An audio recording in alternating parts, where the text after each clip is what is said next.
Now this was familiar.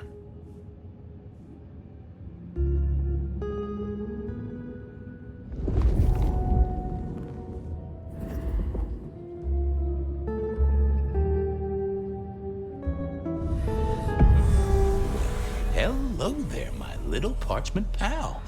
You got words to spill? I am a death threat detective. That is my sole purpose, and all that you will get from me. Nice choice of font and layout. A little fancy? Why, yes. The seriousness of a matter is often best conveyed by a touch of formality. Just to make it clear, there'll be no messing around. And you see, I come from a quality printer. No smudging of ink or any little black lines. Which is, of course, the minimum standard in a well-phrased ultimatum. Ha! Of course. Good quality paper, but I see a few marks. The finest thick cardstock as befits my role as a harbinger of doom. A few marks, I'll grant you, but I was folded very carefully. But then, alas, unceremoniously crammed into a purse filled with whatever junk the youngsters feel a need to carry. Not to mention the clear imprint I endured from the metal ornament that was my companion in travel. The Cross of St. James. Pandora and cigarettes, sure, but he's still scratching at the armor of my think tank trying to get in. Might I hazard a guess, detective? Was there not a case back when you were young? The gutter press called it the rebar killer. No, so there was. But that was a long time ago. That case is cold as a corpse. Or I thought it was. Many thanks, Loquacious Letter. I'll talk to my boss, Benny, see if something is getting reheated. Of course, detective. Remember that one should always put one's stock in the paperwork. Now that's a truth. The SPD do love to fill their filing cabinets. I should rattle a few drawers too, see if any old bones fall out. That's quite a perfume you have there. Tangy, bitter, late nights and morning regrets. Now, listen. I had to endure degradations to bear my message, you know. Dragged through smoke-filled dens, spattered with malt beer. Ugh. Huh. So Miss Verona picked you up in a bar then? How dare you? Yes, I suppose so. Well, thank you, mysterious missive.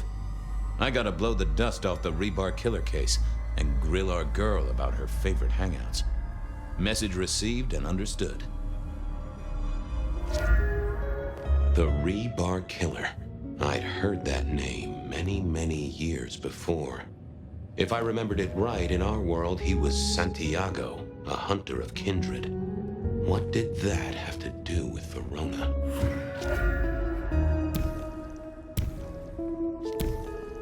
Yeah, I wasn't going to do that.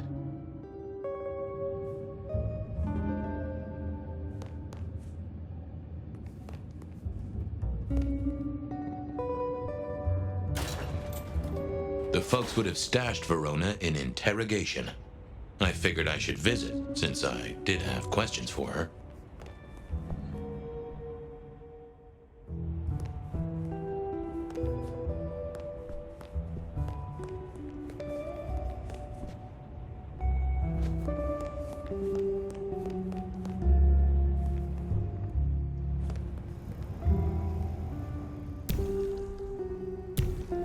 I thought I was on the right lines already.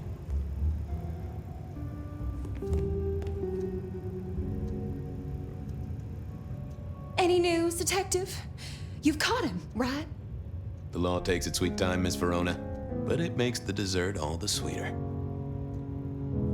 From the letter, I deduce you were in a bar last night, right? Well, I did say I was out with the girls. Being honest, it's kind of a blur. But if you're gonna tell me I wrote the letter myself, I will not believe you. Oh, I'm certain you couldn't do that, even sober. Some of these words are multisyllabic. Well, exactly. But anyway, we had fun. We hit up a few places, the usual, you know. Oh God, I didn't text any of the girls to let them know I got home. And I'm out of charge. Now I know there's a killer, but I need to go.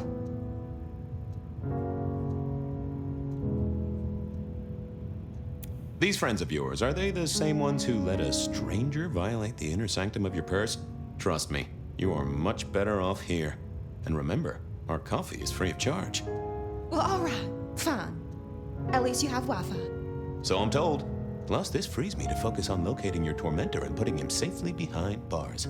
Strong, unbendable iron bars, which he is unlikely to be able to use in any kind of murder attempt. What? Never mind.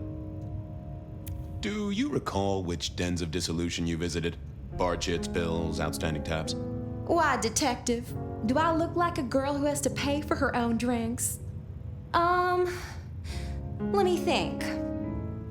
There were a couple of dives, but we were trying to get into the fancy places too. I guess we started off at the Glacier for cocktails, but I think we were gonna try and get into the Macomb later. We heard it's real exclusive. Like they don't even have a list. The bouncer knows you by sight. Until later, Miss Verona.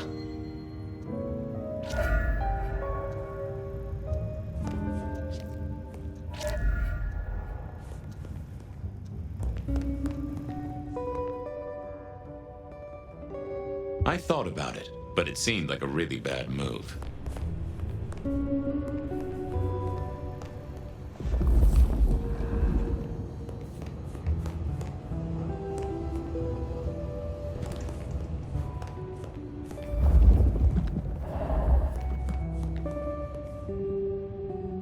What's the word, Wilbur? Sing a lullaby. Believe me, buddy, you don't want to hear my singing voice. I do believe you're my vintage. And food for you, Fabio.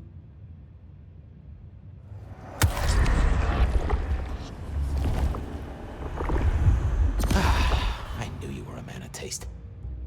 See you soon, Boone. Bye.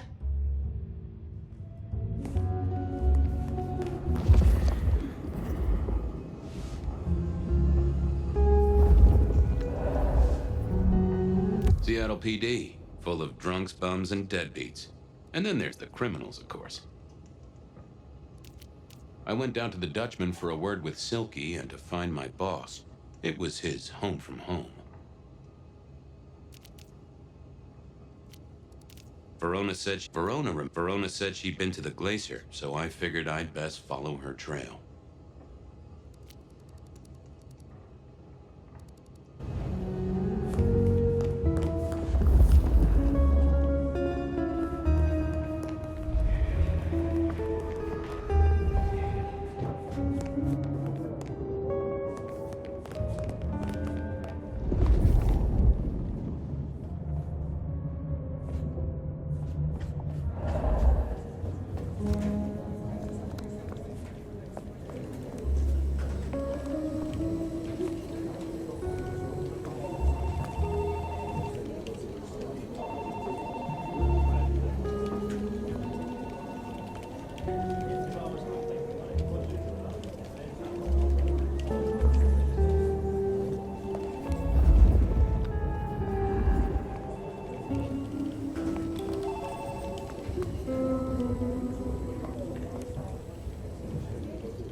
Not the best conversationalist.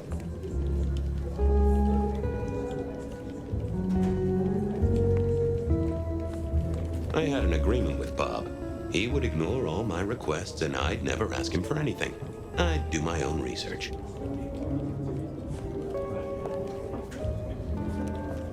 I found that asking the cabinets real nicely would make all the difference.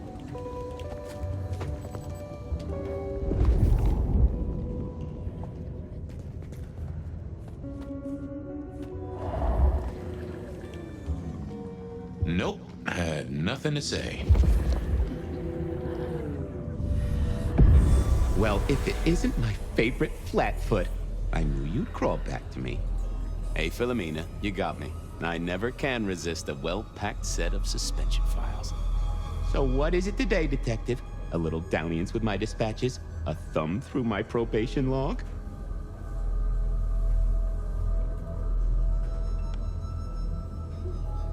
Any word on DB Cooper? The usual. A fresh note from Mr. Sator filed under unverified tips. This one says, Cooper's true objective was not the money, but a small, insignificant briefcase stowed in the cargo hold. The briefcase contained technology vital to the timeline's integrity. At precisely 8:13 p.m., a portal opened, allowing Cooper to slip into the future. The light turbulence was merely a side effect. If only they knew. Anything that screams Bean Illuminati? It's been quiet on that front. Too quiet. You do say they're always watching. Well, they are always wide awake and a bit jittery. Got anything new on the ghost ferries? Now, we do have a